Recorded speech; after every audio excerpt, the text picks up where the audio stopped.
Bismillahirrahmanirrahim. Assalamualaikum warahmatullahi wabarakatuh. Waalaikumsalam warahmatullahi wabarakatuh. Alhamdulillah, wassalatu wassalamu ala rasulillah.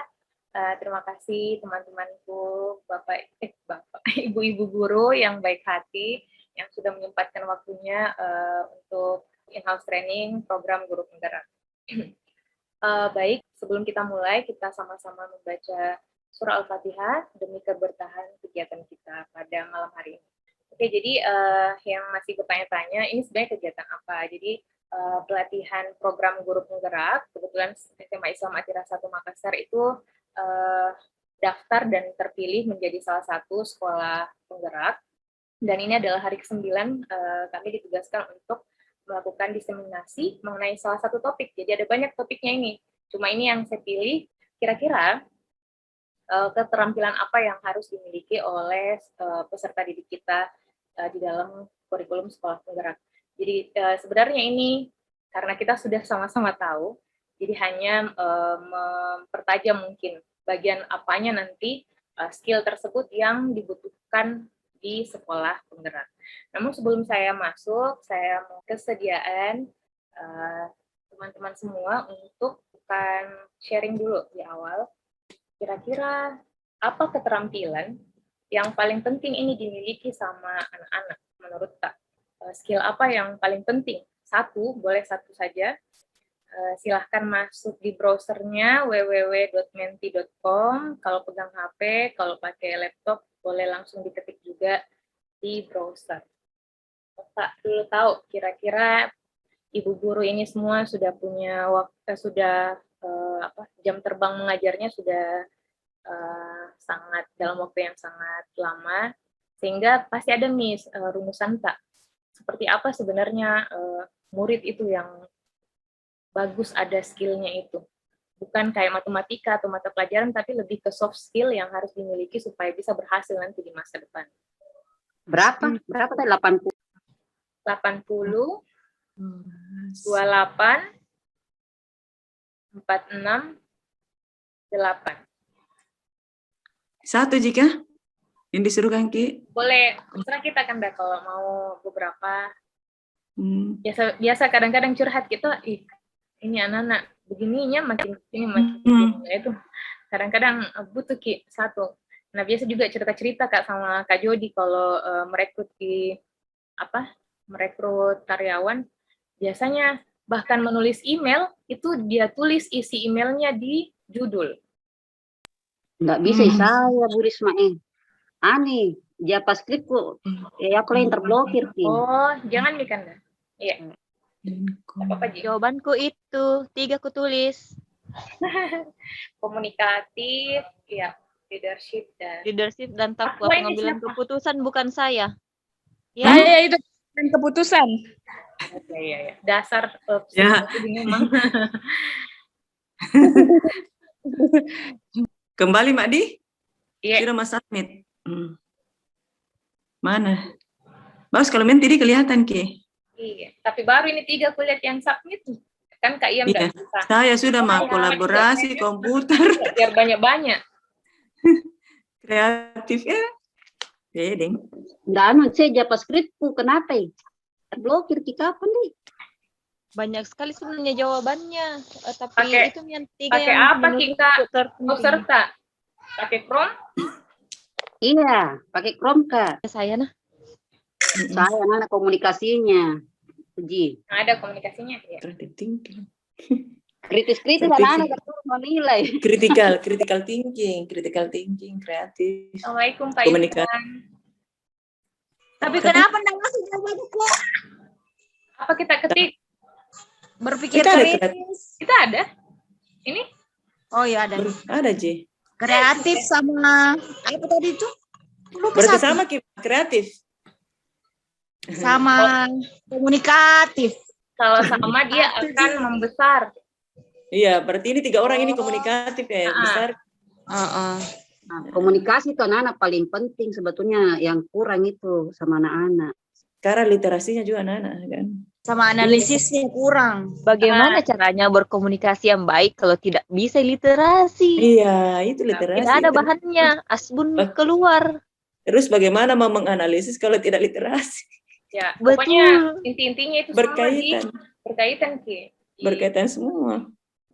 Ya, ini sudah ada tadi hasil dari jajak pendapat. Kira-kira skill yang paling penting yang Bapak Ibu semua pilih adalah komunikatif ya. Kemampuan berkomunikasi.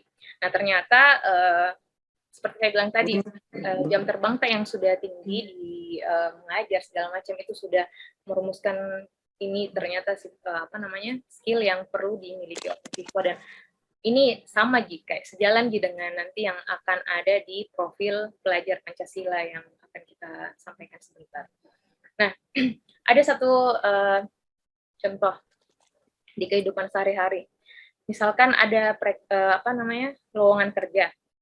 Ini saya ambil satu contoh lowongan kerja dari Mapala Medical Center di Makassar ini.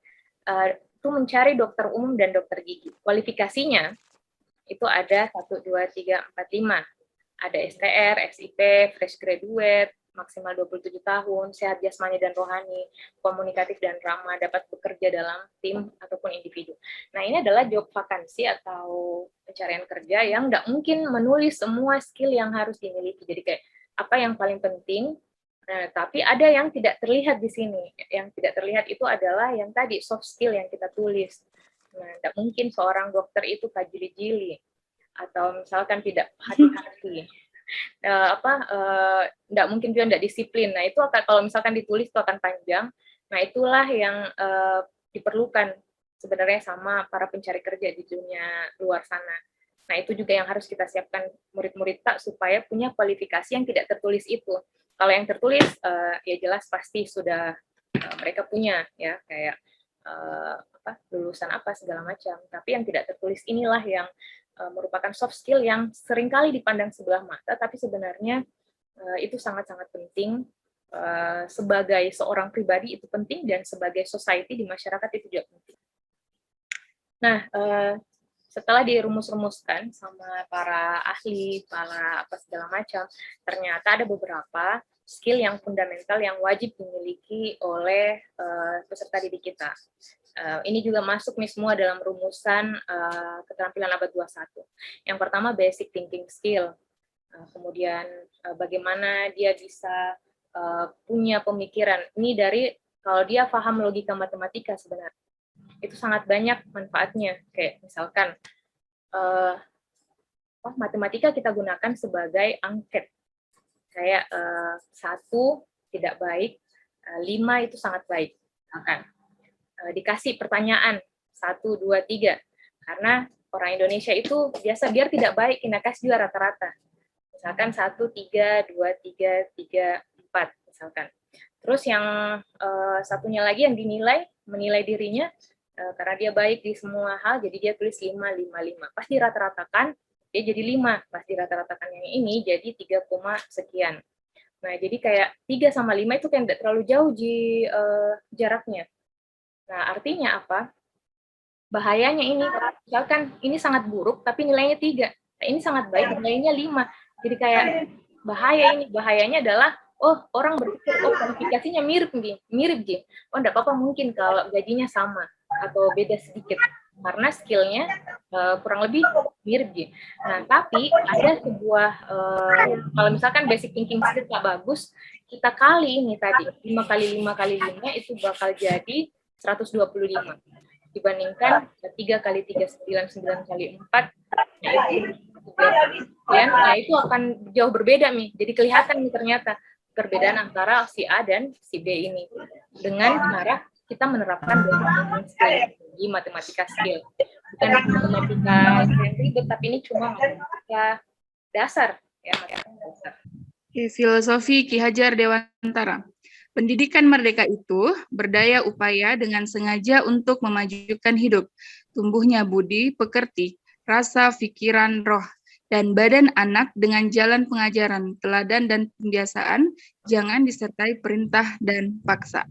Jadi ini adalah beberapa filosofi Ki Hajar Dewantara. Mungkin langsung kita lihat di sini. Ini dasarnya ini Merdeka Belajar, diambil dari pemikiran-pemikiran Ki Hajar Dewantara. Terus berikutnya ini ada satu video yang bisa kita lihat.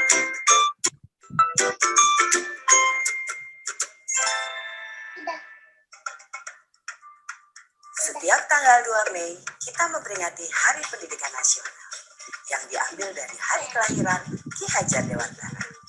Melalui pendidikan, Ki Hajar berjuang melawan penjajah Belanda. Seperti apa ceritanya? Ayo teman-teman, kita simak bersama. Ki Hajar Dewantara terlahir dengan nama Raden Mas Suwardi Suryaningrat pada tanggal 2 Mei 1889. Ia dibesarkan dalam lingkungan keraton Pakualam di Yogyakarta. Ki Hajar sempat kuliah di Sofia atau Sekolah Dokter Pribumi.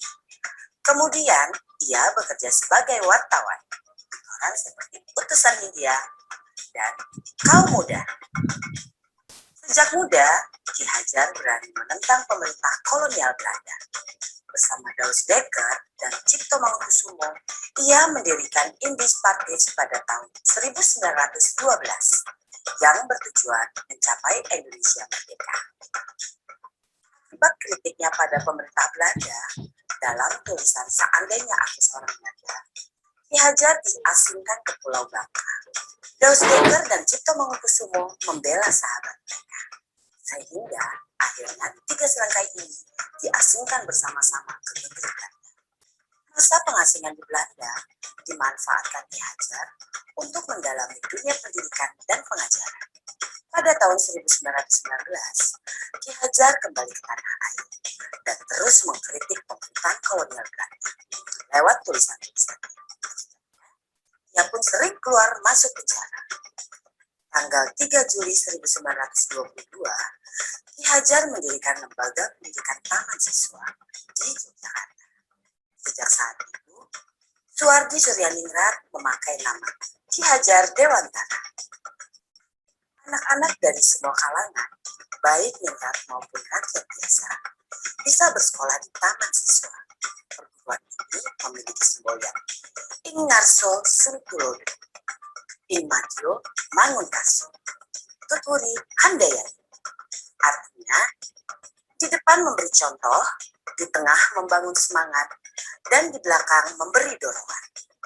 Prinsip ini berlaku untuk semua pamong atau guru dan murid di taman siswa.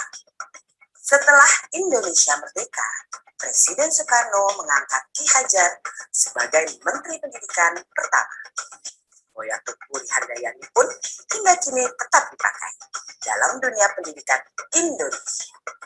Insight apa yang kita dapat dari hasil nonton video tadi? Seorang sosok apa di Ki Hajar Dewantara memperkenalkan ya tentang pendidikan, dunia pendidikan di negara Indonesia. Salah satu pejuang yang memperkenalkan pendidikan dengan mendirikan tadi taman siswa. Mungkin kalau pernah berpikir ketika sekiranya tidak seberjuang itu orang-orang terdahulu, tak mungkin saat ini kita tidak memperoleh pendidikan yang layak. Masih kayak zaman kolonial, diberi pendidikan hanya asas kebutuhan. Kayak waktu itu Belanda memberikan pendidikan untuk accounting supaya bisa bantu-bantu di orang Belanda sebagai juru tulis, tapi hal-hal seperti itu yang sangat-sangat sederhana. Saat ini kita bisa lihat pendidikan sangat luar biasa, maju dan berkembangnya. Banyak sekali jurusan-jurusan terbuka, bukan hanya sekedar baca tulis, dan juga tujuannya bukan hanya untuk membantu kolonial. Nah, menurut Tak lagi, apakah persamaan dan perbedaan pendidikan zaman dulu dengan zaman sekarang? Semua gambar Saya Kak, merupakan hasil perputaran. entahlah ini perbedaan atau persamaan diskriminasi pendidikan, di mana pendidikan itu tidak semua orang berhak mendapatkan pendidikan yang layak. Sekarang dan dulu masih berlaku, di mana misalkan dulu itu cuman anak-anak dari kalangan bangsawan yang bisa mengenyam pendidikan dan orang-orang tertentu, sedangkan rakyat jelata tidak. Adapun kalau mendapatkan pendidikan itu karena mereka punya keistimewaan khusus, misalkan direkrut oleh orang yang menurut mereka pintar. Dan sekarang diskriminasi pendidikan terjadi misalkan misal salah satunya di sekolah swasta, di mana ada swasta yang cuman mampu dimasuki oleh orang-orang dengan golongan menengah ke atas, dan ada sekolah swasta yang terbuka untuk lebih apalagi istilahnya menengah ke bawah seperti itu. Tapi kalau di negeri ya insya Allah sama rata semua, tidak ada diskriminasi pendidikan. Terima kasih Bu Marni, insight-nya luar biasa sekali.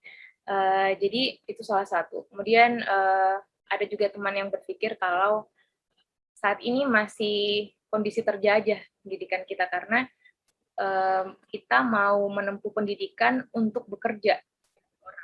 Itu menurut kita, menurut beberapa teman itu masih dalam kondisi terjajah karena tidak seluas-luasnya menuntut ilmu karena Allah atau karena memang butuh terhadap ilmu, tapi karena untuk menjadi pegawai misalkan, menjadi mau masuk misalkan di perusahaan A, perusahaan B, dan seterusnya. Oke Bapak Ibu, sekarang sebelum kita lanjut ke profil pelajar Pancasila, kita ice breaking dulu yuk. Aturan mainnya, kalau nanti saya sebutkan angka ganjil, maka Bapak Ibu sebut ganjil ya. Tapi kata ganjil ini diganti dengan kata gajah. Contoh 1, Bapak Ibu bilang gajah. Kalau misalkan saya sebutkan angka-angka genap, maka sebentar akan jawab semut. Jadi genap itu ganti dengan semut. Oke, kita mulai ya. Oke, lanjut. Ini ada beberapa quotes dari Ki Hajar Dewantara. Yang paling saya coba bacakan ya. Yang pertama, pendidikan berhamba pada anak. Nah, ini terserah Bapak Ibu setuju atau tidak. Yang kedua, menuntun segala kodrat yang ada pada anak-anak agar mereka dapat mencapai keselamatan dan kebahagiaan yang setinggi-tingginya, baik sebagai manusia maupun sebagai anggota masyarakat. Yang terakhir, seorang tani yang menanam padi misalnya, hanya dapat menuntun tumbuhnya padi. Meskipun ia dapat memperbaiki pertumbuhan tanamannya itu, ia tidak akan dapat mengganti kodrat iradatnya. Misalnya, ia tak akan dapat menjadikan padi yang ditanamnya itu tumbuh sebagai jagung. Selain itu, ia dapat memelihara tanaman padi tersebut seperti halnya memelihara tanaman kedelai ataupun tanaman lainnya. Oke, melihat 3 quotes ini, boleh saya minta Bapak Ibu untuk kira-kira bagaimana terjemahannya ini dalam kegiatan belajar mengajar tak, khususnya untuk quote yang ketiga. Kalau misalnya dalam kelas kita integrasikan ke imtaknya, bisa kita ini ya masuk ke ayat kah itu kah? Ya Allah tidak akan merubah nasib satu kaum kalau kaum itu sendiri tidak merubahnya. Jadi apapun kita usahakan, pasti itu yang kita dapat. Tidak mungkin kalau misalnya kita menanam padi, mungkin ada rumput di antaranya. Tapi kalau misalnya menanam rumput tidak akan mungkin tumbuh padi di situ. Betul sekali Bu Haji Farida. Bisa berubah seseorang kalau memang bukan peserta didiknya yang mau mengubah. Yang mau merubah. That's right. Nah, lanjut. Quote ketiga ini, 1, 2, 3 merupakan dasar dari pembentukan Merdeka Belajar ini. Jadi kayak pasti berpikir orang-orang petinggi yang pembuat kebijakan kurikulum, siapa ini orang yang paling bisa didengar pernyataannya mengenai pendidikan, adalah mereka yang paling berjasa. Nah, yang berjasa itu tadi yang membuat teman siswa Ki Hajar Dewantara, sehingga dipelajari semua itu, apa-apa kira-kira filosofi pendidikannya ini Ki Hajar Dewantara, dirumuskan, dicek semuanya dalam manuskrip-manuskrip, kemudian nah itulah dari itu sebagai dasar untuk membentuk kurikulum Merdeka Belajar ini atau kurikulum sekolah penggerak. Nah, dari itu semua yang sudah kita pelajari, ini ada satu rumusan, nanti harus punya peserta didik yang memiliki profil pelajar Pancasila. Apa saja isinya? Yang pertama, ini sebenarnya ada semua di Atira ini, ya. Yang pertama imtak, kemudian berakhlak mulia, kedua adalah mandiri, bernalar kritis, kreatif, gotong royong, dan berkebinekaan global. Jadi seperti itu pelajar Pancasila. Seperti apa jabarannya? Nah, kalau imtak dan berakhlak mulia, tentunya akhlaknya dalam sesuai dengan ajaran agamanya, kemudian baik kepada manusia. Ini akhlak tidak hanya kepada sesama makhluk, tapi juga akhlaknya kepada lingkungan misalkan. Bagaimana dia menjaga lingkungan. Kalau pakai deterjen tidak berlebih-lebihan, sampai hal-hal seperti itu harus kita ajarkan dan integrasikan di dalam mata pelajaran kita. Kemudian berkebinekaan global ini, dia menghargai budaya, baik budaya lokal, kearifan lokal, kemudian nasional, lalu juga budaya dunia. Kemudian kemampuan komunikasinya tentunya di sini bahasa ya, baik bahasa Indonesia maupun bahasa Inggris paling minimal. Kemudian refleksi dan tanggung jawab terhadap pengalaman kebinekaan. Jadi mereka itu kalau bisa berinteraksi dengan orang-orang luar itu lebih bagus. Contoh misalkan mereka pergi pertukaran pelajar, karena berbeda pemikiran orang-orang yang sudah berakulturasi dengan orang-orang luar, karena di situ ada mix culture yang akan diadaptasi dan dia bisa ada keputusannya, oh ini hal yang baik harus saya ikuti, ini buruk nggak boleh saya ikuti. Seperti itu mungkin kedewasaan orang-orang yang sudah berinteraksi dengan kehidupan dunia.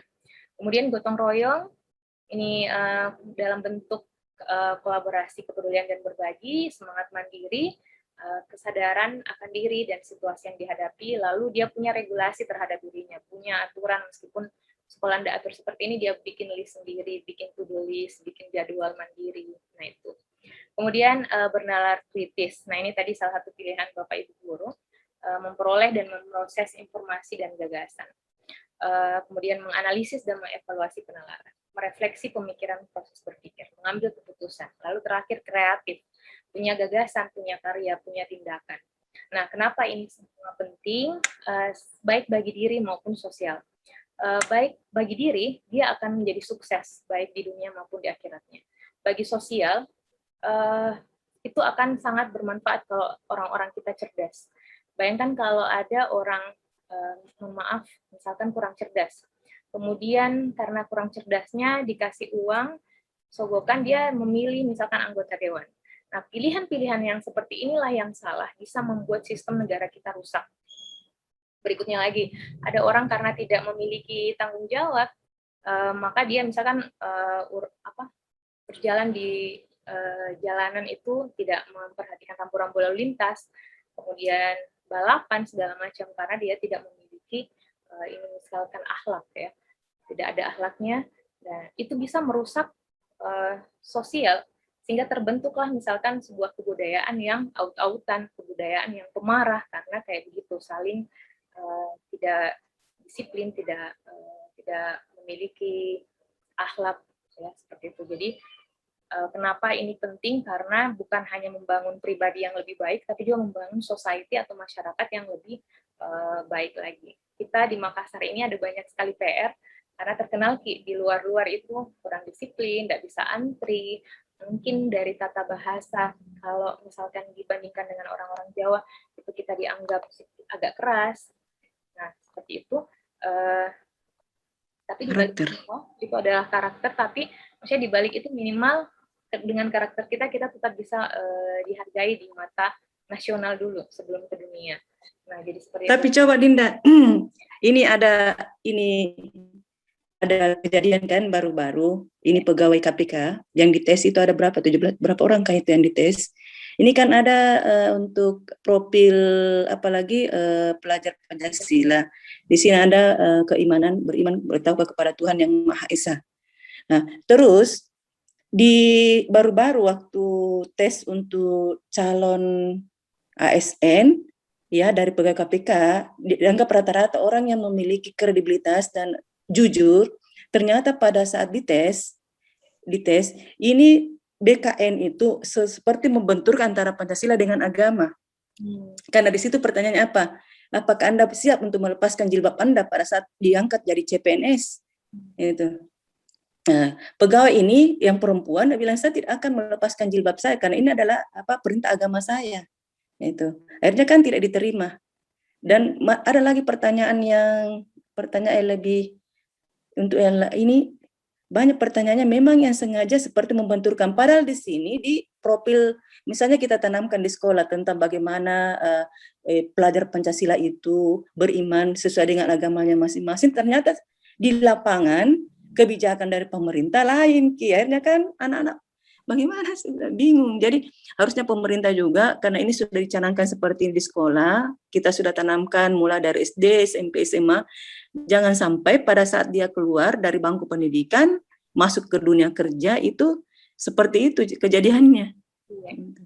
Kalau society kita sudah bagus nalarnya, sehingga dia punya daya ukur, oh ini bagus dipilih, ini tidak bagus, ini bisa mendukung agama saya, ini tidak. Nah, dari situlah kalau nalarnya sudah bagus, kita bisa jadi bagus ke elektoralnya. Kayak maksudnya dia bagus memilih, baik dari segi DPRD dan segala macam. Kalau yang sehat nih yang memilih akal sehatnya. Nah, tapi kalau sekarang kayak masih ada kebutuhan, ada ini ada visi pendidikan Indonesia untuk mewujudkan Indonesia maju yang berdaulat, mandiri, dan berkepribadian melalui terciptanya pelajar Pancasila. Nah, ini adalah visi pendidikan. Isinya nanti diukur berdasarkan kebutuhan dari satuan pendidikan masing-masing. Mungkin misalkan di Atira mau pakai HIHES, ini terintegrasi juga semua Pancasila. Nanti mungkin kita rumuskan yang mana kayak kreatifnya Atira itu seperti apa, supaya beda dengan yang lain. Karena harus tetap kita memiliki kekhasan. Di sekolah itu harus punya juga kekhasan. Nah, ini nanti akan terintegrasi, di mana bisa dilihat ini tercermin pada saat kita belajar. Ada atau tidak di capaian pembelajaran tadi RPP tak masuk tidak. RPP itu nanti namanya modul ajar. Nah, di modul ajar kita biasanya misalkan maukah mengajar tentang ekosistem. Kira-kira profil Pancasila yang mana ini yang cocok saya ajarkan pada saat saya mengajar ekosistem. Ya, tentunya beriman dan bertakwa, kemudian bernalar kritis, lalu juga berkebinekaan global. Itu yang saya ambil misalkan. Nah, setelah profil Pancasila yang 6 ini, tetap kita butuhkan literasi dan numerasi. Bagaimana kita literasi mulai dari baca dulu, lalu naik meningkat menjadi menulis, lama-lama bisa juga bernalar, berelaborasi dari beberapa bacaan menjadi sebuah tulisan lah misalkan seperti itu. Nah, itu tadi fundamental skill. Sebelum kita akhiri, saya mau satu kali lagi menjajak pendapat. Setelah mendengarkan tadi ini semua, masih ada satu lagi permohonan saya sama Bapak Ibu hebat semuanya. Bagaimana cara ada tadi skill yang sudah kita, jajaran skill yang baru gabung, boleh lihat mungkin ini ada beberapa skill yang Bapak Ibu anggap sangat-sangat penting ada di anak-anak kita. Nah, kira-kira baik leadership, komputer, kreatif, kolaborasi, pengambilan keputusan, berpikir kritis, dan takwa, kira-kira bagaimana cara tak supaya bisa kini ada di dalam dirinya anak-anak tak semua, supaya skill tersebut memberikan tugas proyek. Iya. Kalau yang sudah mengisi tadi boleh langsung saja masuk kembali di mana link yang sama, nanti silahkan ditulis baru enter. Pertanyaannya Bu Ella, kalau supaya anak-anak itu punya keterampilan yang baik, bagaimana cara supaya keterampilannya itu bisa dikasih masuk di dalam dirinya. Jadi nanti itu di kurikulum Merdeka, di kurikulum sekolah penggerak itu wajib ada tugas proyek. Jadi pikir-pikir memang kira-kira mau kasih proyek apa. Itu boleh biar enggak terlalu ribet. Jadi ini bisa kayak STEM, tapi saya belum terlalu itu STEM. Ada kolaborasi sains, teknologi, kimia, engineering, matematik. Pembelajaran STEM. Saya belum ini. Mau bikin apa nanti supaya siswa tak jadi PPP? Kan dia calon instruktur juga nanti, jadi harus ikut. Asik. Kan Kasmina, apa kabar? Informasi yang Zoho mau, Ji. Kak sudah isi. Makasih. Ada isikan Mas saja, menyimak Ji saja. Kita Tunggu dulu, belum selesai. Iya. Pakai video filter yang masih mengisi. Baik, terima kasih Bapak Ibu atas kehadirannya pada malam hari ini. Mari kita sama-sama tutup kegiatan kita dengan membaca surah Al-Asr, dilanjutkan dengan doa kafarat. Assalamualaikum warahmatullahi wabarakatuh. Waalaikumsalam warahmatullahi wabarakatuh.